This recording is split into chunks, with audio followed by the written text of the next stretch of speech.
I am so glad you convinced me that the family car should be the Defender 110.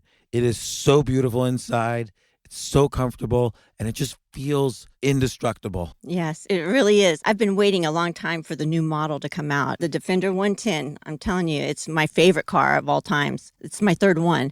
You know, I have stories of going off road. The guy managed the group. He was like, "What are you doing in this beautiful car?" I'm like, "I'm going off road." He's like, "Are you sure? Because you can use one of ours." And then they look like Mad Max cars. I'm like, no, we're going to do this. And he was shocked. Wow. Well, it's great because the Defender has been reimagined for 21st century adventure, and its unparalleled off-road ability as well as its robust interior are invaluable whether you're headed towards uncharted territory or just a weekend of exploration. The Defender 110 tackles challenging surroundings with absolute confidence. The SUV conveys strength outside and in, featuring peerless technology like an intuitive driver display and an award-winning infotainment system. That's my favorite part, to keep you connected no matter where the journey takes you. Adventure is unique to everyone, and so is the Defender. Choose from the two-door Defender 90, the four-door Defender 110, or the larger Defender 130 with the ability to seat up to 8 passengers. You'll find uncompromising performance in all three. So pack up and go even further with the Defender 110. Learn more at LandRoverUSA.com/Defender. These days, we're all investors, trying to be smart with our money despite our worst impulses. But at iShares, we believe that deep down inside of every investor is a better investor. One that's just waiting to be let out. Explore iShares ETFs and insights and let your best investor out. Visit iShares.com for more information.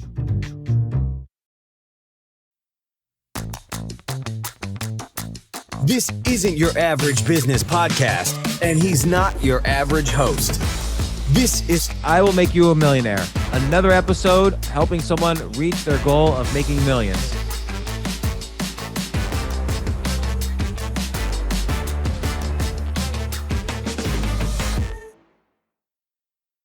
What's the interest fee in Nigeria? I'm curious.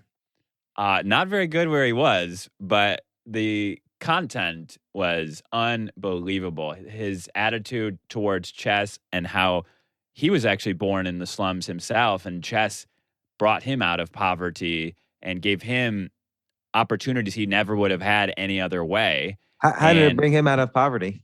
He started to play chess and then was able to get schooling because of being good at chess. And that's what's happening with the nonprofit is like these kids will go to chess tournaments and play against the private school kids and then beat them and then get scholarships for them and their family to actually attend schools in Nigeria because of it. Kids that were not going to school at all, kids that were just basically on the streets during the day because they couldn't afford to be in school. So they just kind of roamed the streets. How did you find him to have him on your podcast? Brian Keating. Oh, really? He sent a video. I think he tagged you too, Jim. Yeah, he tagged the both of us, and I looked the guy's story up, and I go, this is unbelievable. And it's about chess. I'm like, this is a win-win. That's cool. And then I'm like, how do I get better at chess? I'm like, I want to be an expert or master. And he said, he actually brought up this story about a guy on Lead Chess who's played the most games he's seen out of everyone, over 100,000 games. And the guy's still a 1,200 rated player. He said, what that proves to me is playing more chess doesn't actually make you better at chess. Well, playing blitz chess doesn't make you better at chess. Yes. If you play long games, you're not playing just one game. Your brain is playing like 30 games because you're looking down so many variations and possibilities. You really learn all the potential of a position, as opposed to blitz chess, which is just intuition. So I am curious about connecting that to business, because to me, it's being able to see the future or kind of strategizing all the different routes of conversation or a business meeting or negotiation or the way your business can go. Like, can we connect that somehow to entrepreneurship?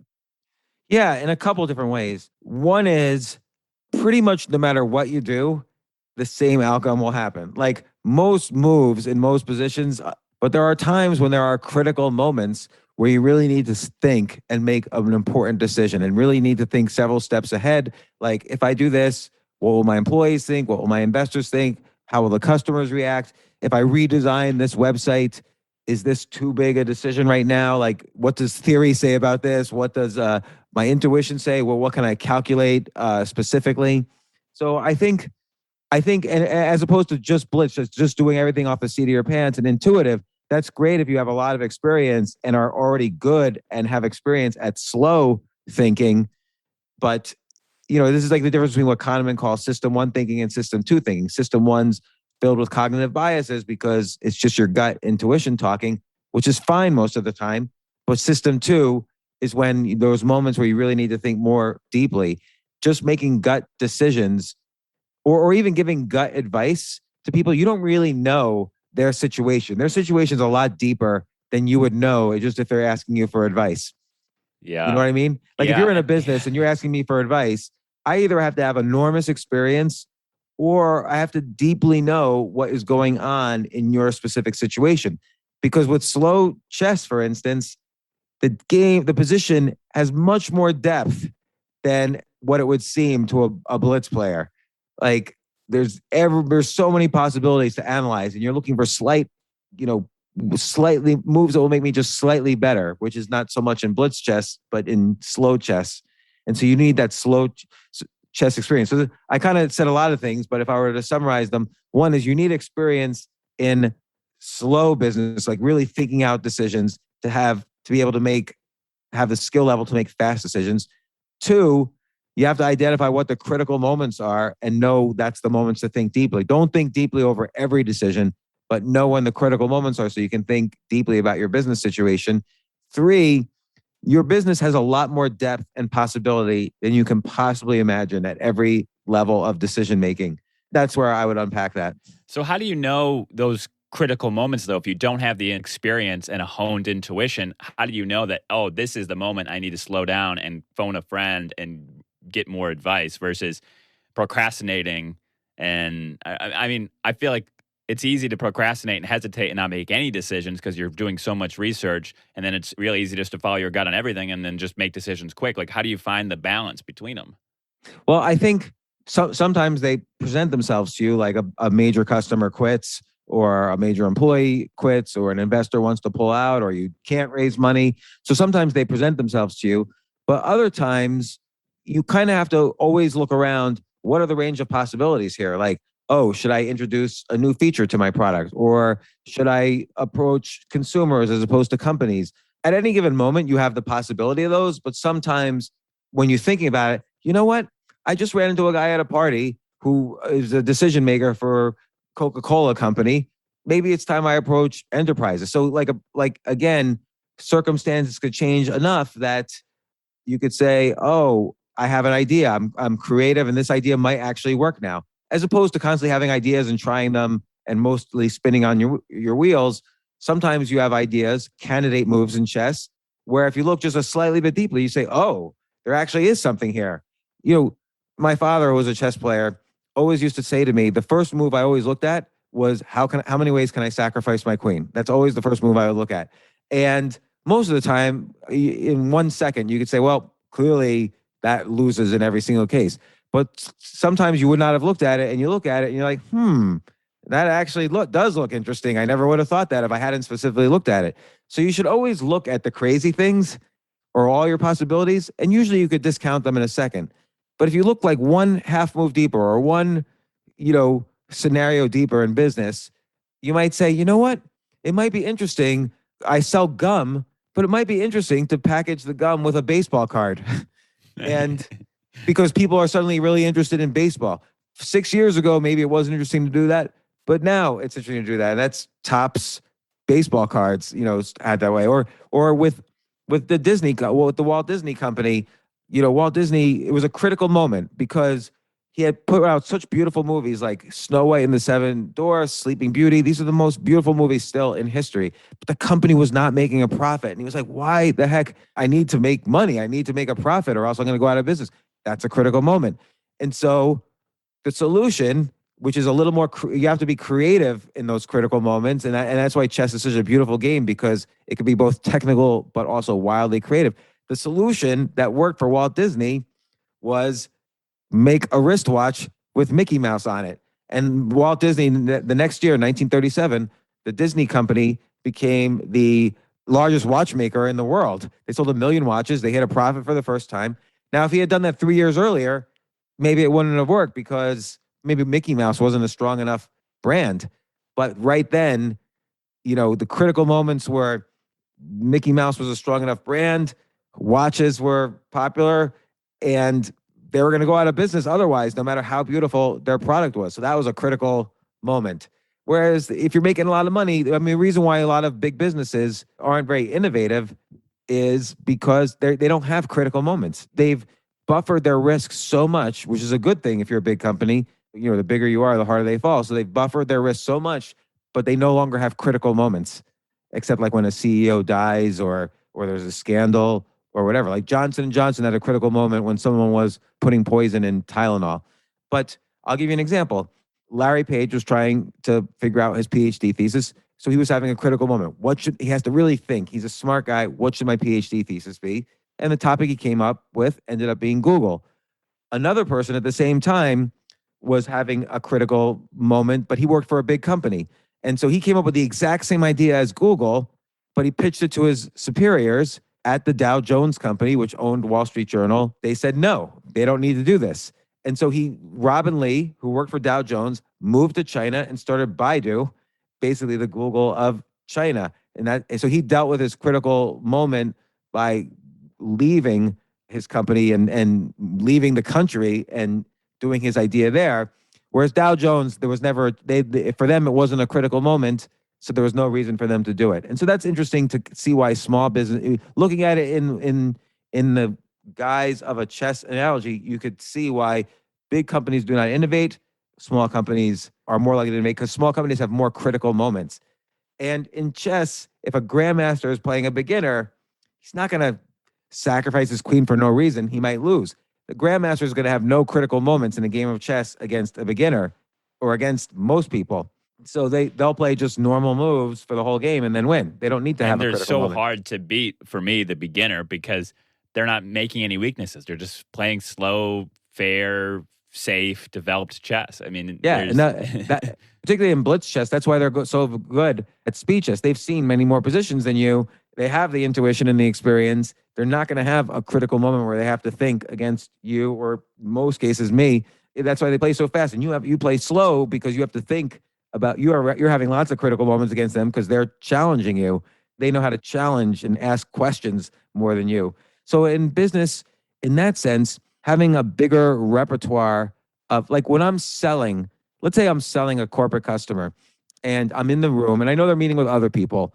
I need to have a bigger repertoire of selling techniques. So I need to not only establish an emotional connection with the customer, I need to understand the psychology of what I'm doing better than my competitors, who might even be better than me at the service I'm offering.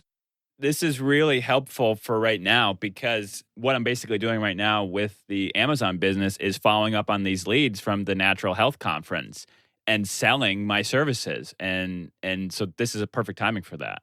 Yeah, and like what I like about we talked a little about your sales techniques the last time. What I liked was, you're willing to say no to a customer if they don't fit the niche that you want or they don't have a product that you believe in, and you're willing to recommend you're willing to recommend your competitors to them, and you're a very congenial person and so on. So when you recommend someone else, A, they probably want to work with you even more, but B, even if they end up working with the person you recommend or someone else, it's a guarantee to me that at some point in the future, they will contact you and want to meet with you again, whether it's on another project or another business, or they want to ask your advice on their current business.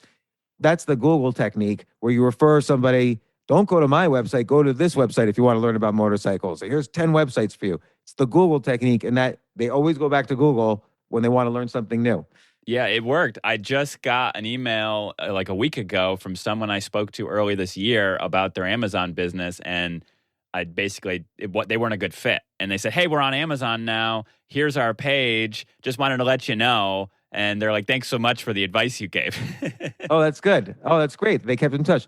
So I am curious, do you think that it's worth fabricating critical moments if you aren't if you don't have one, basically, it's kind of like the hackathons that businesses do, where they bring all their people in and then they try to just break something and see if they can make it better and rebuild it from that. Like, That's a great question. And there's been a lot of, in the history of business, let's say in the past 100 years, there's been a lot of thinking about this because it's clear smaller companies innovate and bureaucratic companies don't.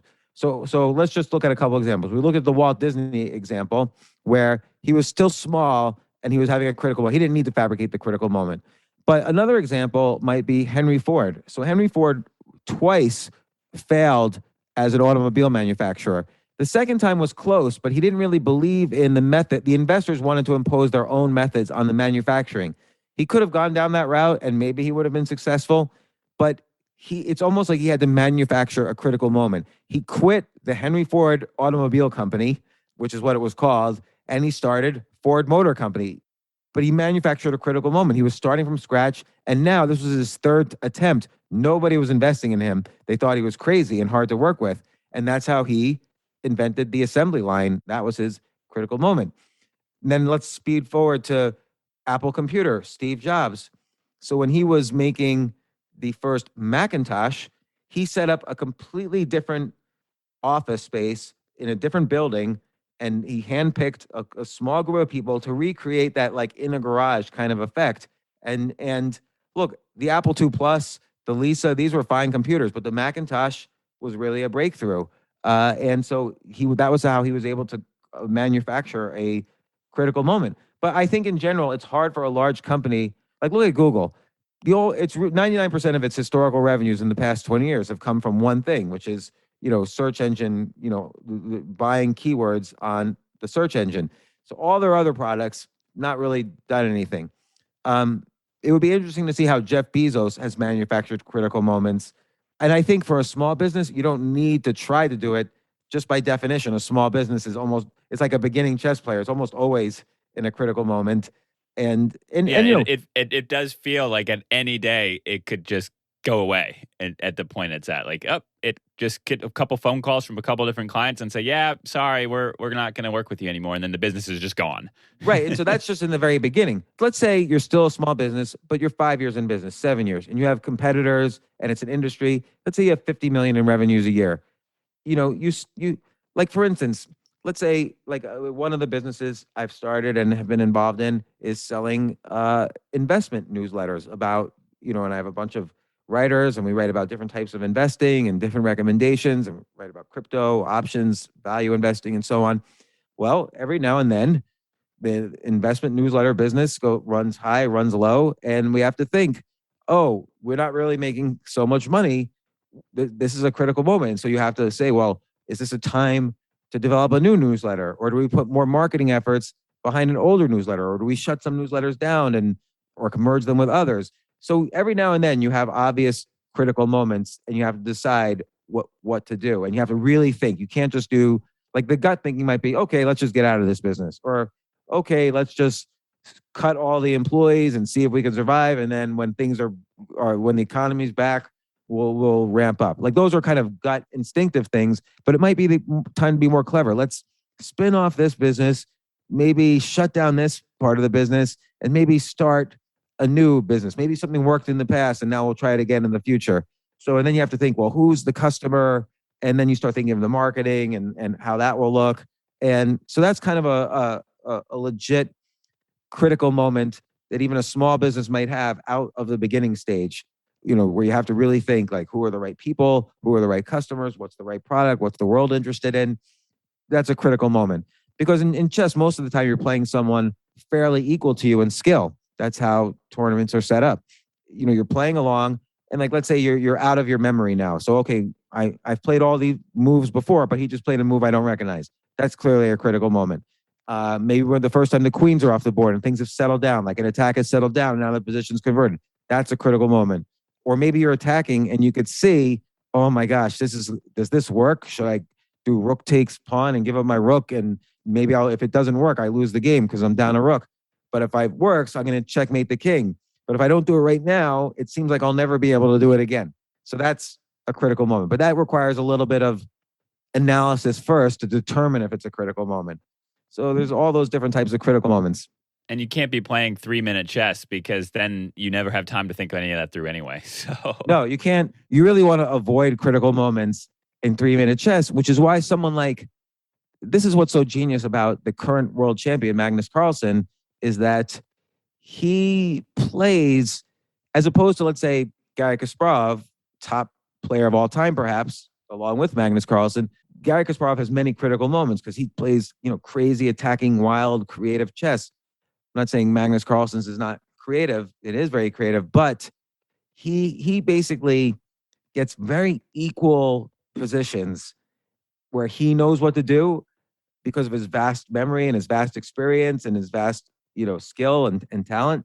So very tiny. He might even be a little down. The computer often looks at his position and say, "Oh, whoever this guy is a little bit down. He's a little bit losing." But Magnus Carlsen knows how to play it, and he just knows how to grind it out and get. Oh, now he went from slightly down to slightly better. Now he went slightly more better. Now slightly more better. That's why he's so good at blitz chess, because he knows how to not have critical moments and still improve the game. He doesn't need to say, "Oh my gosh, if I don't solve this situation, the game hinges on this." He kind of just knows instinctively how to play drawish equal positions and improve them slightly. And I'm kind of jealous of that style. Like I would like to gravitate more towards that style. I think it's a good style to have because he kind of makes sure he doesn't lose before he starts trying to win. yeah, he's trying not to have there be some backdoor loss that because he got a little bit too carried away with an attack that wasn't actually sound or he didn't have the time to see all the way through. And yeah, that's true. And I've heard people that play him in fast chess or tournament chess that it feels like he's just wrestling you to the ground slowly, like very, like almost like a cobra that's tightening around you tighter and tighter and tighter and tighter until you literally can't go anywhere. Yeah, he's one of those players where if you're an opponent of his, I would imagine, I've never been an opponent of his, he's the type of player where you would think, I can't even figure out where I went wrong. Did I make a wrong move? And suddenly I lost. Yeah, you may not have a blunder at all. It may just be can you lose a game of chess without a blunder or a mistake? Ultimately there is some mistake, but it could be very, very tiny that most people wouldn't recognize, but Magnus Carlsen would recognize it. So you wouldn't recognize, even studying the game later, you wouldn't know that move, eighth move, caused a problem on move 40. And when you made that eighth move, Magnus Carlsen instantly knew that by move 40, you were going to be dead. But even studying the game afterwards, you probably wouldn't figure, even studying the game with a computer afterwards, you wouldn't be able to tell what was your critical mistake. And Magnus Carlsen would right away say it was your eighth move. And you're like, eighth move, but you didn't start beating me until move 40. And he's like, but I moved my piece here, that piece there, this piece here, because of that eighth move. And that's how I won. That's the beauty of chess right there. That's what makes it a game that I will never quit playing, because you could spend your life trying to improve and still never get to that level. I mean, it's endless improvement. And this is like business too. So chess and business are a battle of ideas. You have to have ideas that are better than your business competitors, or you have to have ideas better than the industry, or you have to have ideas better than your opponents in chess. Like let's say I was playing someone like Magnus Carlsen and I made my eighth move and I had an idea like, I'm going to just develop my piece. Doesn't matter which square, I'm just going to develop it. But Magnus Carlsen might have said, he developed it on king's side, ignoring the queen side. So that means this type of attack on the queen side might work. So I'll start moving my pieces around and see if he responds to defend, because he might not realize that the idea of his piece was to defend the queen side, not the king side, in this type of position. So it's really a battle of ideas and who is more clever and creative with the ideas. That makes sense. And I am curious to, when you were doing your website agency and you were designing websites and selling websites to people, most of the people you were working with didn't understand why they needed one at the time, right? I'm going to make a chess analogy again. It's almost like you have to pick your opening for the opponent. Am I going to play a wild attacking opening, or should I play a more strategic opening? And what moves are in that opening? So when I sold my services during that time, let's say 1995, 1996, companies rarely had websites then. My opening would be, I'd have to express a vision, a very compelling vision, not only why they needed a website, but why they needed a website right now before their competitors developed a website. And what were the things they were going to do with this? They didn't even know, is the website like, can I just put my marketing materials and that's a website? They didn't understand. No, maybe all of your e-commerce is going to be on the web. If you're a TV channel, maybe all of television is going to be on the web. You need to start now to start determining. So you need to present this vision. Then, and this is in addition to other sales techniques like establishing a connection and so on. So you need to present a vision of why this is important. Like for you, selling people your services on creating an Amazon seller store, it's a very real fact that people are 70% more likely to buy something from Amazon, even if than using the company's website, even if it's cheaper on the website, because they just the trust factor is very important. Not that they don't trust your brand, but they know Amazon. So when I went to the Natural Health Expo, I researched every single brand that was going to be there in advance. And I said, this is going to be easy. I'm going to find the people that aren't on Amazon, go to their booths and tell them why they should be on Amazon and how they're missing out. There was only like 5 or 6 people out of 750 that weren't already on Amazon. So then I did more research and I realized, okay, they're on Amazon, but they're not doing a great job on Amazon. They're not putting videos. They don't have great graphics. They're not telling a good story. They don't have their products organized really well. So they were missing the boat in that fashion on how much effort they were putting forth, not just being there in general. Right. So it's interesting there. So you saw something they needed, but A, they might not realize they needed it. B, they might not want to be told that they're not doing things great. You have to be able to assess that. It could be that the decision maker made the seller store. He doesn't want to be embarrassed by you saying, hey, you guys do a sucky job. Like, C, they might not have the money or the resources to do it. D, they may not realize how important it is, and on and on. So at that point, you have a vision, but there's a disconnect, and then this is where sales technique comes in. You have to figure out like how to get that foot in the door, which when we discussed last time, you would go up to people and say, oh, you're this product. I love this product. You're Outstanding Foods, the vegan chip company. Oh my God, I eat your chips every day. And our friend Bill Glazer, and you have your own personal way of getting the foot in the door, and then like, look, listen, I do this, not trying to sell you. My technique always is I'm not trying to sell you. You can go in any which way. I'm happy to give advice for free, but if you just do this one thing, you'll probably sell a lot more. Like, oh, I feel like your page is just long enough that I've got to scroll to hit the shop now button. I don't even see the shop now button unless I scroll a little bit. Just make the shop now button at the top of it and you'll blah, blah, blah. So you get something for free and you're like, they could say, you're right. You're kind of right about that. That's cool. Any other ideas? Look, I'm checking out everybody right now, but I love your product. I love your site. I love what you guys stand for. Let's just follow up. What's your email address? I'll give you my email address. I will follow up with you with more ideas. And then probably if I were you, I would just give like 10 ideas, like all the ideas for free, because still they need somebody to implement it and maintain it. Yeah. Right. If you say, look, this is what I do for a living. So I have ideas, but I'd love to meet you. They're like, oh, well, that guy was interesting, but no more.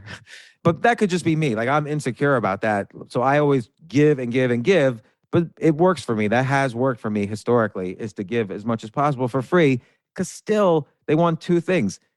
They don't know how to implement it. They don't know how to maintain it. And even if they know those 2 things, they want someone smart and giving to be their consigliere on this stuff.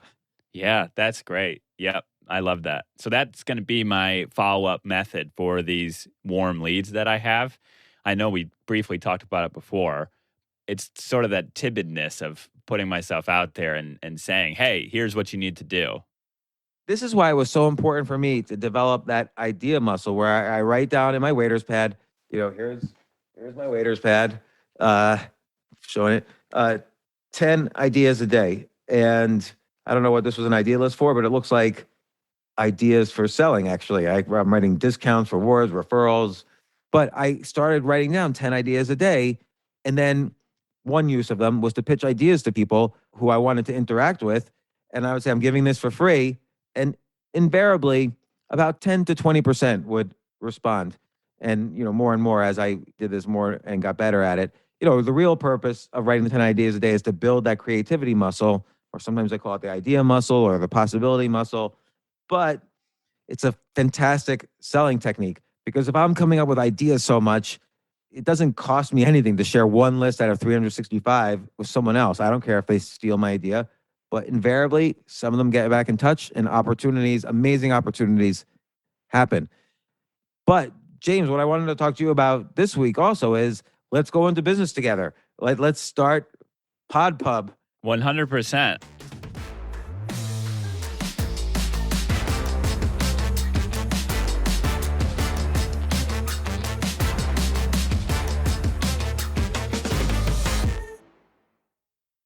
Oh my gosh, I love these clothes. Mizzen and Main. That's Mizzen and Main. It really is the most comfortable work clothes. Travel clothes. I had to travel this whole week. I'm traveling for a week and a half, and I just took Mizzen and Main clothes with me. Close out 2023 in style with comfortable, breathable, packable, and machine washable pieces from Mizzen and Main.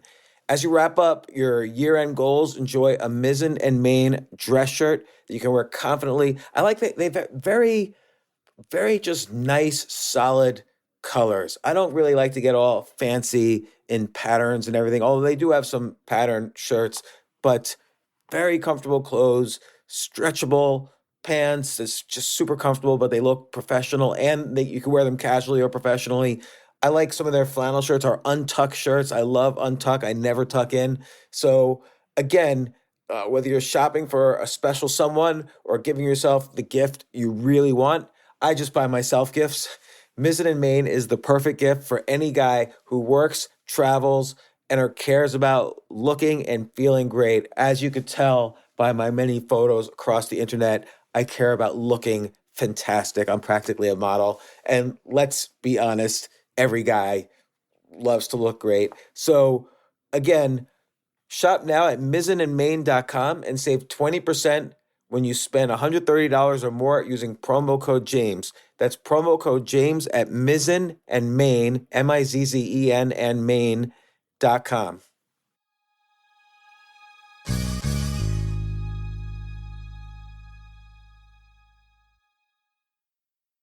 You know what I love about fantasy sports is that even though I'm not going to be a great basketball player or a baseball player or a football player or whatever, I feel like I get to participate and make decisions and use my knowledge of these different leagues or these different sports to compete.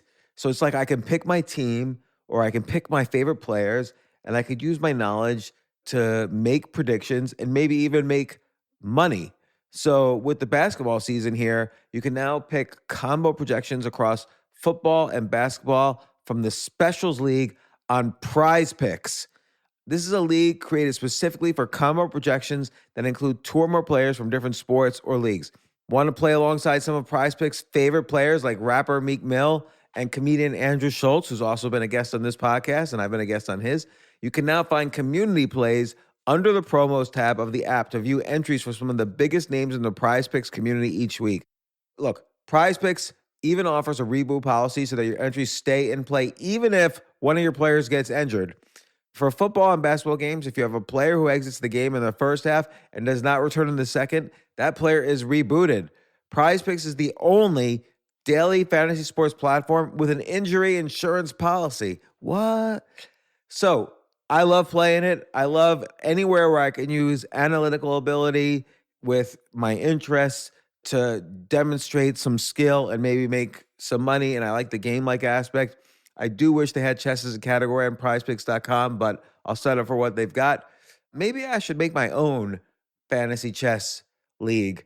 But in any case, I love Prize Picks. Go to prizepicks.com/James.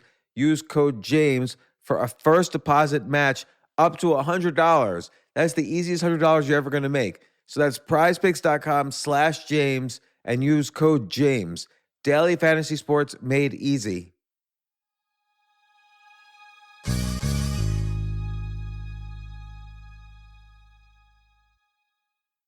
The future of learning is definitely online. Like, it's such BS that you have to spend $200,000 or take $200,000 in loans and go to some fancy school when it's useless. It doesn't guarantee you a job.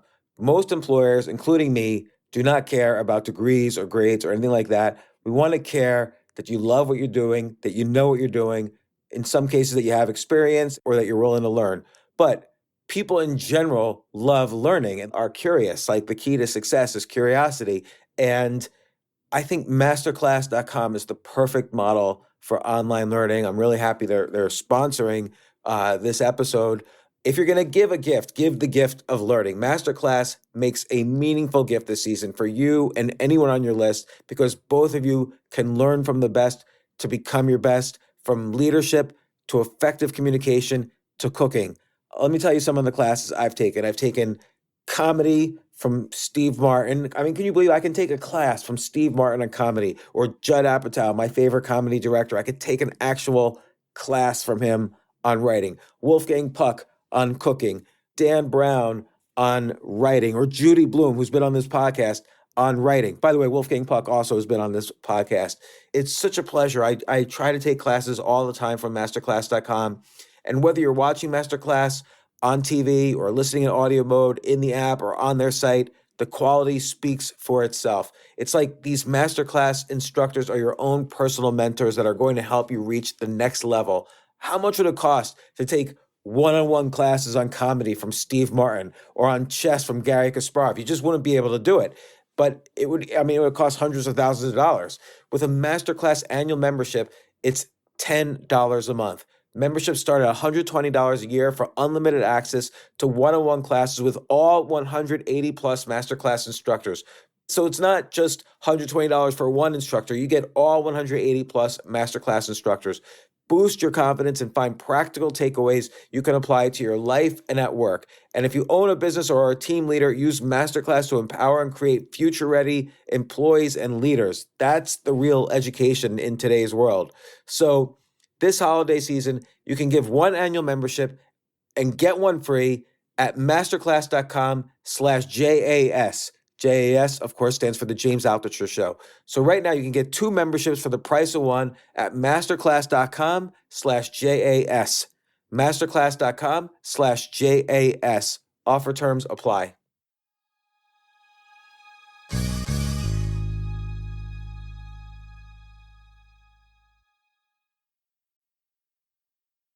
I haven't talked to, Brian and I have spoken to about this on our podcast, and you and I have spoken about it. And I remember thinking like, oh, he's fine, but is James going to compete? And you suggested, thinking I could see your idea muscles working. You're like, let's just all do it together. And I know you've been on Brian's podcast. I haven't listened to that yet, but I'm sure Brian would agree. I haven't talked to Brian, so I'm speaking for him without talking to him. But let's just do it like third, start this business. 100%. And what's great is I already have the foundations for the majority of the publishing and the launching of a book already all figured out and written out from books I've already launched. Pitch to me the idea, because you're pitching the listeners. What's the idea? Well, so if you've got a podcast and you've interviewed 10 people or 100 people or 1,000 people, you've already got a treasure trove of fantastic interviews that just need to be repackaged and in a different medium, because not everyone's going to listen to your hour and a half, or 45-minute long podcast.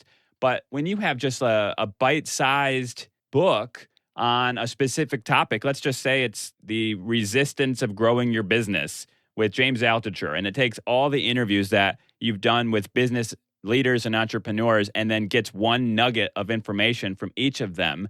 It's just so easy to follow. I would even give a even simpler example. I've interviewed various categories of people. One category, if you could categorize this as a category, is I've interviewed a lot of billionaires. I took all the interviews with billionaires, edited them heavily, wrote big intros and outros for them, what I learned and what the experience was, and wrote an intro to the whole thing, like what are the common threads of billionaires. And then I had a book, Think Like a Billionaire, which I published on Scribd. And it was one of their first Scribd originals. It was, I guess, a quote-unquote bestseller on their platform. Brian Keating has interviewed a bunch of Nobel Prize winners. I wrote the foreword to his book, Think Like a Nobel Prize Winner. He based his approach. He got the idea from looking at Think Like a Billionaire. And of course, the classic example, the first example I think I've seen of this is Tim Ferriss's Tools of Titans. He took a bunch of iconic figures that he admired. I was one of them, and made a chapter for each one of them. Took an edited transcript of the interview, but he wrote his commentary all throughout. And it's a book that I regularly go back to. It was a major bestseller. It was maybe his best bestseller, even more than the 4-Hour Workweek, for all I know. And Howard Stern's book was like that too. It was not podcast interviews, it was interviews. Yeah. His book, I think, was about interviewing, and it wasn't about any one category, whereas Brian Keating's was about how to be a Nobel Prize winner. Or like, for instance, I've interviewed a lot of comedians. Like, I've had 1,000 interviews. So I could think like a billionaire, think like a stand-up comedian, think like a Hall of Fame athlete, think like a movie star. Like, I have so many categories. I could probably have 20 books. I would buy every one of those. I would too. Like, if Tim Ferriss did it, I would certainly do it. And if Brian Keating did it, or Joe Rogan, or Eric Weinstein, or any of these people who do these interview podcasts, Mark Maron. So I listen to Tim Ferriss's podcast. I listen to your podcast. I listen to Brian Keating's podcast. What's the benefit to me, the listener of the show, to now go buy the book if I've already heard a lot of the episodes? Well, okay, that's a great question. So first off, the end user. So this is an interesting question, because if we're setting up this company where we help podcasters publish books of their material, our customer, of course, is the podcaster. But the end user of the product is the fan of either the topic or Tim Ferriss or whoever. So the benefit to them is James, in his interview with Mark Cuban, had only asked questions. He only had so much time to talk to Mark Cuban. What else does he have to say? What insights? How did this interview with Mark Cuban help him in his life? What was the background of him? Does he know Mark Cuban? Did he, how did he get him on the podcast? Was there anything he left out? Was there anything Mark Cuban said that changed the way James approaches business? What happened after the interview? Did James's life change because of something Ken Langone said? And also, just how does James learn things? Does he remember everything from these interviews? Or why did he do this? Why does he have to do this? Like, in Tools of the Titans, Tim Ferriss explained that he kind of forgot a lot of his podcasts. So he had to re-listen to them. He was going through a hard time in his life, and he wanted to re-listen to a lot of these podcasts that inspired him. And that led to Tools of the Titans. So there's like more backstory. There's more insights. If you were a fan of Tim Ferriss, you want to see his greater insights in and around the topic. And maybe he has some gossipy things and stories to tell too about some of the people he interviewed and like what happened and what they laughed about and what they cried about, whatever. And, particularly with Brian Keating, who wrote the book, Losing the Nobel Prize, it's interesting to see his own reflections on these great Nobel Prize winners, because he is a student of the Nobel Prize and close to winning it at any given point. So what is he might get enough information from this, he could win the Nobel Prize. And I want to go on that journey with him by reading the book. But also, it's the spoken wheel approach. So I write about this in Skip the Line. You're not a podcaster, or you're not a writer, or you're not an interviewer. What you are is, like, for instance, Brian Keating, he has a podcast, let's say, about great intelligence, and that covers many people who have won the Nobel Prize. And what does it take to be, so intelligent you could change the world with your discoveries? And so that's the wheel. And one spoke is the podcast. Another spoke is he's a professor. Another spoke is books. And so it could be that people who never heard of you before, never listened to your podcast, go in the bookstore, go on Amazon, and they see Think Like a Nobel Prize winner. And they're like, oh, I'd like to think like a Nobel Prize winner. And they get Brian's book. And that's another spoke by which people become exposed to Brian's vision of the world, or Tim Ferriss's vision of the world, or my vision of the world. So for the podcaster, you're missing out. You're leaving money and audience on the table by not using as many spokes as possible. So yes, maybe live stream on Twitch some of your interviews. Maybe put on a YouTube channel for your podcast, something I don't really do. Maybe make books, maybe make audiobooks, maybe make another podcast that's 5-minute summaries of each podcast. Who knows? I'm just making it up. But or if you're the type of person who has a Bitcoin podcast, like it's all about Bitcoin, okay, write a book about Bitcoin, do a podcast about Bitcoin, start a hedge fund for crypto, start a venture capital fund funding crypto related companies, and on and on. So write articles for the big crypto websites about crypto. Maybe start a paid newsletter about crypto, a free newsletter about crypto, which you sell ads on. So you always have to take a step back. What's the wheel, and then what are the spokes? So, for instance, you have some expertise in selling on Amazon, setting up an Amazon seller store. So you could set up a service business, or you could set up a product business. Like use this tool, and it'll automatically set up your store on Amazon. Like use this template system I built, or you could write a book how to set up an Amazon seller store, or you could give a talk or a series of talks, or you could go one step further out, how to set up an agency. That's another spoke. Is another way to generate ideas is to go macro instead of micro. Or another thing is you could do a podcast about service businesses, or you could be like, why did maybe even further out, like why did I have the idea for this business as opposed to another business, and write about that and give a TED talk on that, or how do you come up with good ideas? And so it becomes more and more macro. So you could either go horizontally on the idea axis, like, okay, what are other things relating to selling on Amazon? Or you could go vertically, like, oh, why sell it all? Or why set up an agency? Or, you go more and more abstract. And that's how you generate spokes to the wheel that is you. Yeah. And speaking of the interviews that get put in that book, think of the PR that the guests then got in Tools of Titans. When you're on that book that's now being promoted alongside all those other Titans, that's helping your brand too. So there's also that benefit to the people that are featured. Absolutely. I am a Titan. I can say it because I'm in the book, Tools of the Titans. That should be on your LinkedIn page. Yeah. 2016, Titan. Yeah, exactly. And then I love the behind the scenes aspect, because there's so much more to a podcast interview than just the 45 minutes that you hear. Sometimes it may have taken years to get that guest to say yes, or to finally nail down a time where you guys were in the same room and recorded a show, but we would never know that. But that's, like, as a big fan of your show, that's the sort of stuff that would fascinate me, is like how you met this person and how you became friends with them. Well, also, and it's a great point too. Like I picked up Tools of the Titans maybe 2 or 3 weeks ago and just randomly read some chapters. Now, if I'm looking at Tim Ferriss's podcast, even if I look at the last 100 episodes, I would not have seen the people who I read about in Tools of the Titans, because these were more than 100 episodes ago for him.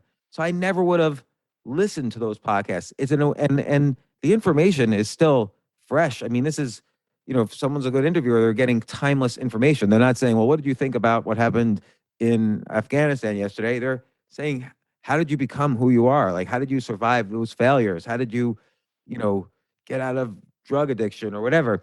And, it's just a way for me even. And I know I've listened to those podcasts originally. I know he's interviewed them, but I probably would never listen to that podcast again.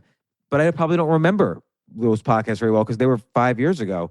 Well, and think about the fact that Tim curated those parts of the podcast. He's interviewed all these people, and these were the moments that were most important to him. So it's like a masterclass on his show. Right. Here were the people, and here were the moments in that interview, because he doesn't have the whole transcripts. And then here's his commentary. So it's insanely valuable to everybody, because how else are you going to get, like for Brian Keating, there's no other book out there that's a really smart analysis of a group of Nobel Prize winners in physics and how they think the way they do. That Think Like a Nobel Prize Winner is the only book in the world like that.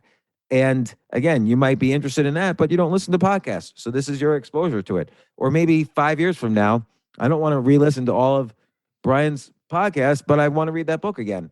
So yeah, that's the way to do it. Like if I knew who he was. And like I said, if you start listening to Brian 5 years from now, you'll never listen to these older episodes. People just don't do that. Like our long tail of podcasts it's not very big. There's a long tail, but it doesn't get as many views as the current episodes.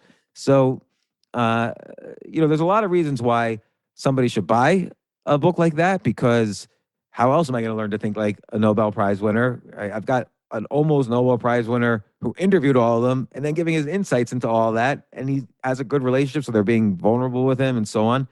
And B, it's good ways to get his insights, and it's a good way to explore his podcast without if I don't listen to podcasts.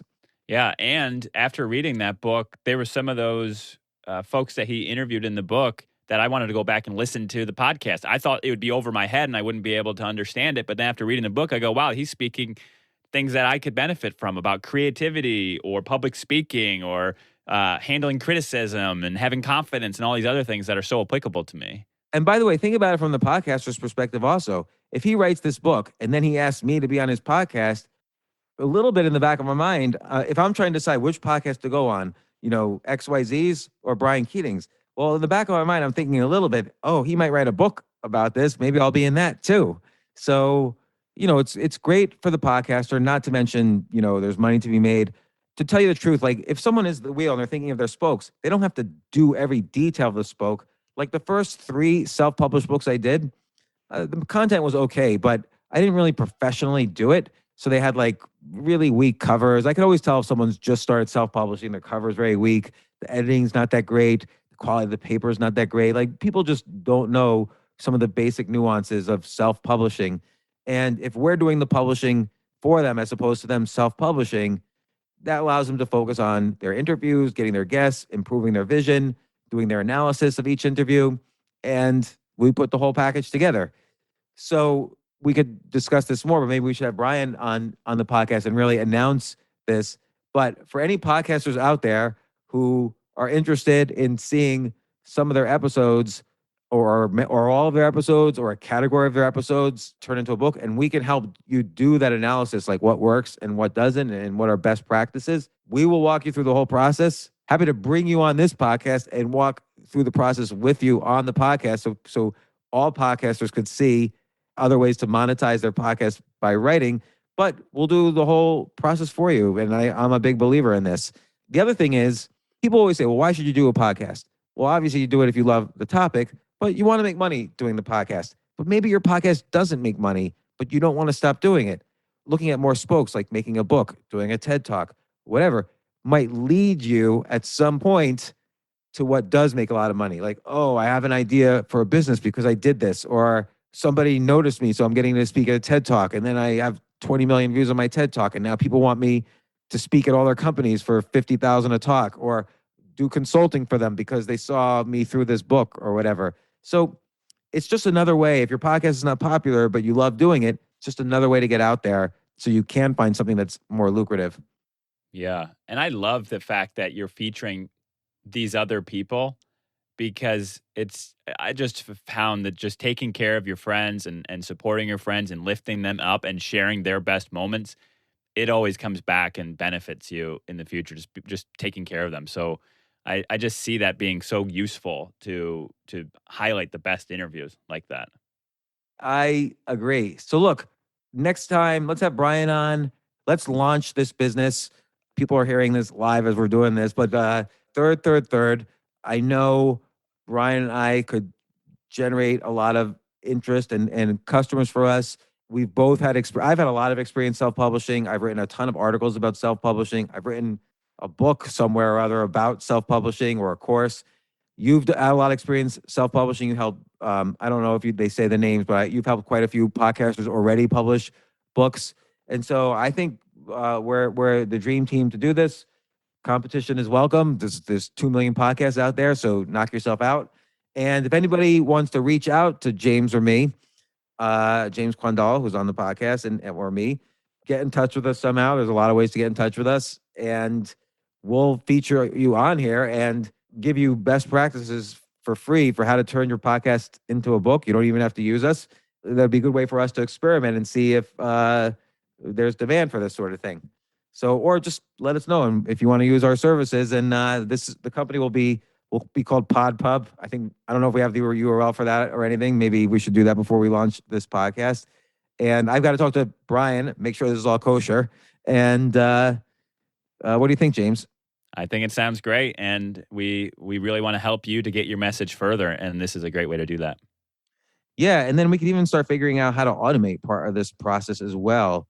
Like, in terms of the transcripts, there's we could do everything from kind of the technical stuff, like, arrange the transcription services, help you pick the episodes, help you curate, help you format, your thinking around this, and then all the way to the editing, and then cover design, publishing, of course, marketing, and again, what the best practices are each step of the way.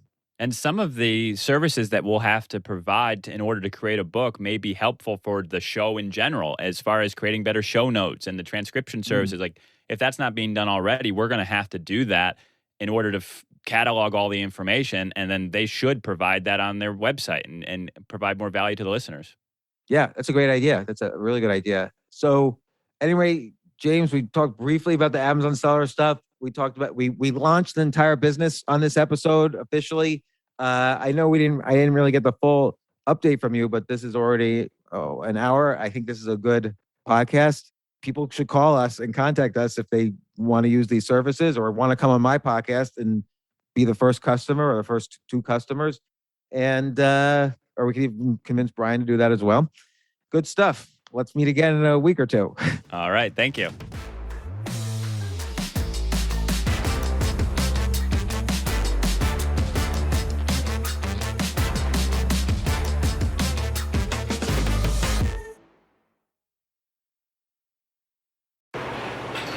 That's the sound of a future children's campus being built.